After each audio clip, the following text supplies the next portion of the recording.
দিদি আসো বসো। এই তো বসি বসি। হ্যাঁ বল শুনেছো পাশের বাড়ির মালতীর কথা? আর ওই যে আমার ঘরের পিছনে মালতী গো, এত বড় সুনাম করত, বর পালিয়েছে। কি বলো দিদি, তাই নাকি? তা তোমার ছেলেটাকে সব প্রেম টেম করে বলেছিলে, তো সে তো একসময় বিয়ে করবে না।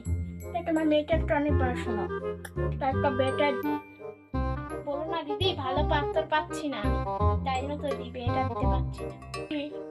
আর কি কও, এই যে কি কও তুমি? আমি তো বললাম তুমি ওরা করে রাখো, তোমার পাত্রের লাইন লাগাই দেবো। সব সরকারি চাকরি করা ছেলে তারা ডাকি মাটা, তুমি তো কইতাছ তোমার তোমার কাছে নাকি ভালো পাত্র আছে, তোমার মায়েরা তো বিয়ে করে না, তো তোমার মায়ের একটা বিয়ে দাও দেখি।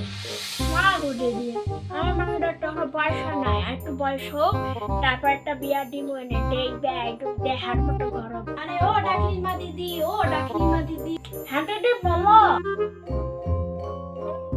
তোমার মেয়ে ডাকিনি, পুরা লাগে পালাইছে।